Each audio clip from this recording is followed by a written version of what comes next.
विमल बहुत परेशान था।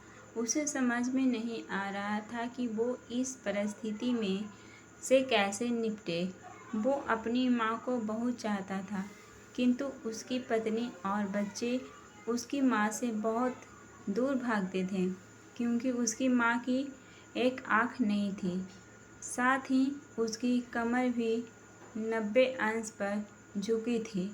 वैसे वो अपना काम सब खुद कर लेती है, किंतु फिर भी वो उसकी पत्नी और बच्चों के लिए हमेशा खटकती है।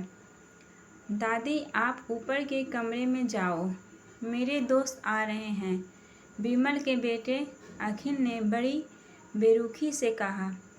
पर बेटा, मैं तो यहाँ बहुत दूर बैठी हूँ, विमल की माँ ने बहुत प्यार से कहा। नहीं, आप उनके सामने मत रहो, वो मुझे चिढ़ाते हैं, अखिल ने जोर से डांटते हुए कहा। क्या हुआ अखिल, क्यों चिल्ला रहे हो? विमल की पत्नी कामनी ने किचन से ही आवाज़ लगाई। देखो ना माँ, ये दादी यही ड्राइंग रूम में बैठी है और मेरे दोस्त आ रहे हैं, अखिल ने शिकायत भरे लहजे में कहा।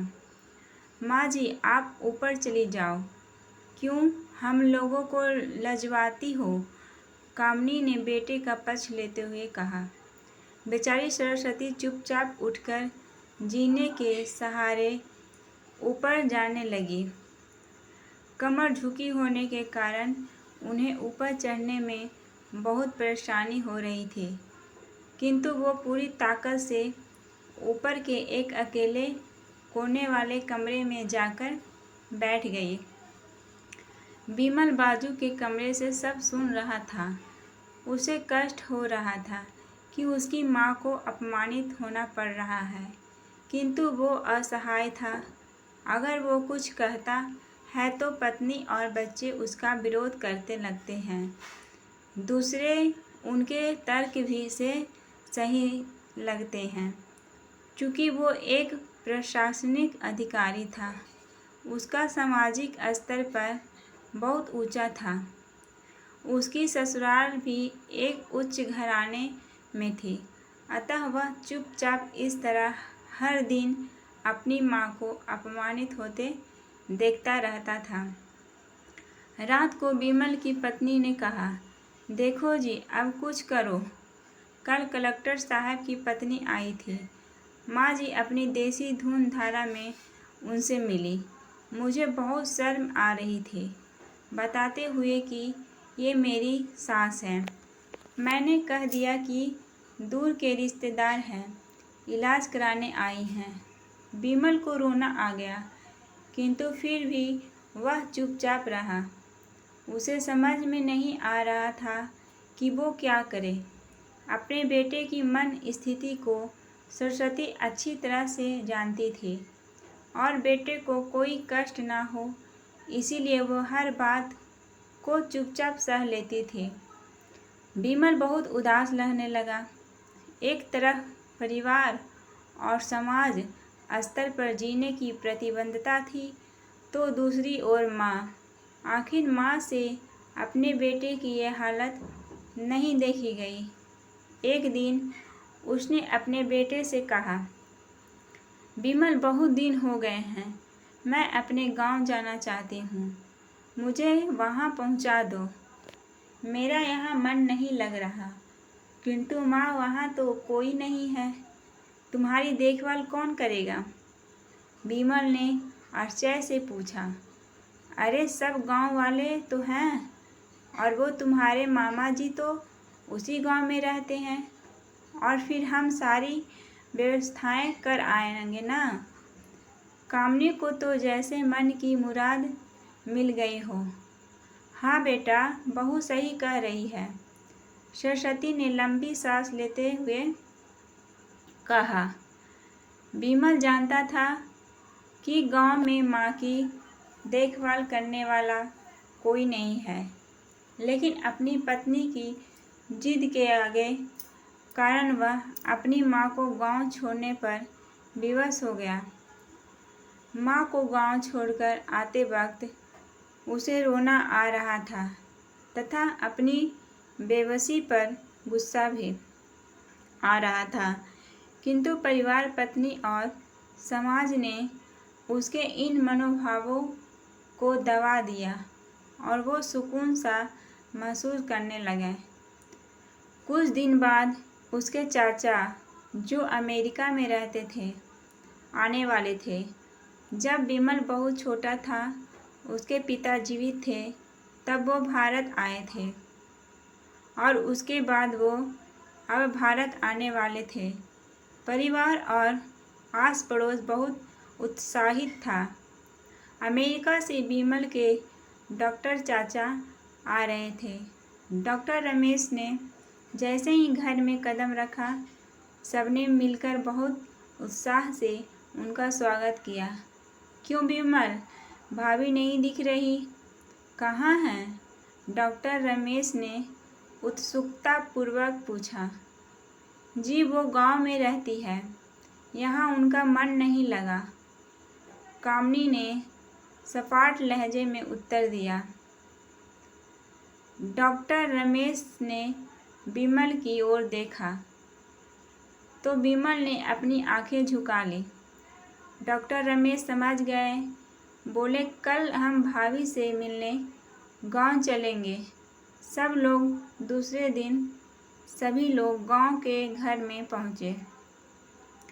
देखा कि सरस्वती को बहुत तेज बुखार है और वो पलंग पर असहाय पड़ी है। डॉक्टर रमेश दौड़कर सरस्वती के पास गए, उनके पैर छूकर रोने लगे।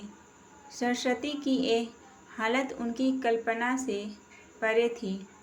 वाह बेटा विमल, तूने तो नाम उजागर कर दिया।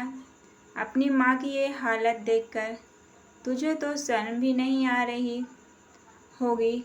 डॉक्टर रमेश ने विमल को लगभग डांटते हुए कहा। नहीं देवर जी, विमल का कोई दोष नहीं है, मैं खुद गांव आई थी। सरस्वती ने अपने बेटे का बचाव किया। मुझे सब पता चल गया। भाभी, आप चुप रहो। क्यों बहू, तुम्हें अपनी सास की कुरूपता पसंद नहीं है? समाज में तुम्हें नीचा देखना पड़ता है ना? डॉक्टर रमेश ने कामनी को व्यंग से देखना। कामनी निरुत्तर होकर विमल को देखने लगी। आज तुम जिस सामाजिक स्तर पर हो, वो इन्हीं के संघर्षों की देन है। और बेटा विमल, तुम्हें शायद मालूम न हो कि बचपन में जब तुम 1 साल के थे, तब छत से नीचे गिरने के कारण तुम्हारी एक आँख फूट गई थी और तुम्हारी रीढ़ की हड्डी में भी समस्या थी। तब तुम्हारी इस कुरूप माँ ने अपनी एक आँख और अपना बोन मेरो तुम्हें देकर इतना सुंदर स्वरूप दिया था। कामनी बेटा, इतने सालों तक संघर्ष करके बेटे को प्रशासनिक अधिकारी बनाने वाली इस संघर्षशील औरत की तुम लोगों ने यह दशा कर दी। तुम्हें ईश्वर कभी माफ़ नहीं करेगा। डॉक्टर रमेश की आंखों से आंसू जलधारा बह रही थी। अब भाभी, आप मेरे साथ अमेरिका जाएंगी, यहाँ इन स्वार्थी लोगों के बीच नहीं रहेंगी। डॉक्टर रमेश ने सरस्वती से कहा। विमल को तो काटो तो खून नहीं था।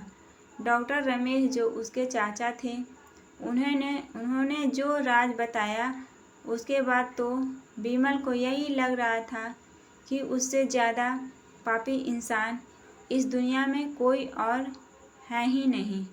वह दौड़ता गया और माँ सरस्वती के कदमों में लिपट गया।